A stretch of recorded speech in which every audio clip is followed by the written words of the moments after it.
6 പതിറ്റാണ്ട് കാലം ഇന്ത്യൻ വ്യോമസേനയുടെ കരുത്തായിരുന്ന MiG-21 ഡീകമ്മീഷൻ ചെയ്തു. ചണ്ഡീഗഡ് വിമാനത്താവളത്തിൽ നടന്ന ചടങ്ങിൽ പ്രതിരോധ മന്ത്രി രാജ്നാഥ് സിംഗും സേനാ മേധാവിമാരും പങ്കെടുത്തു.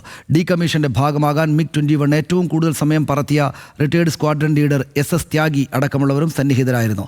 MiG-21 ചിത്രം ആലേഖനം ചെയ്ത സ്റ്റാമ്പും ചടങ്ങിൽ പുറത്തിറക്കി.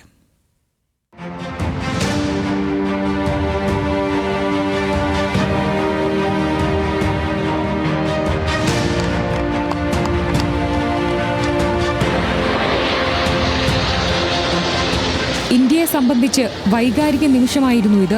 MiG-21 ബൈസൺ ശ്രേണിയിലുള്ള ശേഷിക്കുന്ന 36 വിമാനങ്ങൾ വ്യോമസേനയുടെ ഭാഗമല്ലാതായി. MiG-21 വിമാനങ്ങളുടെ അവസാന പറക്കലിനെ നയിക്കാൻ എയർ ചീഫ് മാർഷൽ AP സിംഗും ഉണ്ടായിരുന്നു. 23-ാം സ്ക്വാഡ്രണിൽ നിന്നുള്ള 6 വിമാനങ്ങളാണ് MiG-21നെ ചടങ്ങിൽ പ്രതിനിധീകരിച്ചത്.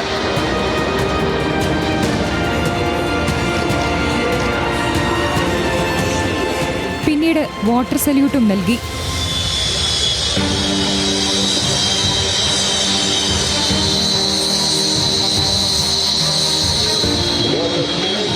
ആയിരത്തി 1965, 1971 വർഷങ്ങളിലെ ഇന്ത്യ പാക് യുദ്ധത്തിലും 1999 കാർഗിൽ യുദ്ധത്തിലും 2019 ബാലാക്കോട്ട് ആക്രമണത്തിലും ഇന്ത്യയുടെ പോർമുഖത്തിന്റെ കുന്തമുനയായിരുന്നു MiG-21 വിമാനങ്ങൾ. എന്നാൽ 2019 പാകിസ്ഥാന്റെ F-16 വിമാനം തകർത്തിട്ടതോടെ പ്രായാധിക്യത്തിലും തന്റെ കഴിവ് MiG വീണ്ടും തെളിയിച്ചു.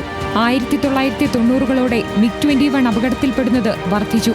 ഇതോടെ പറക്കുന്ന ശവപ്പെട്ടിയെന്ന ദുഷ്പേരും സമ്പാദിച്ചു. ഇതാണ് MiG ഡീകമ്മീഷൻ ചെയ്യാനുള്ള തീരുമാനത്തിലേക്ക് നയിച്ചത്. 2026 മാർച്ചോടെ തേജസ് മാർക്ക് 1 വിമാനങ്ങൾ MiGന് പകരമായി വ്യോമസേനയുടെ ഭാഗമാകും. Research desk, news Malayalam.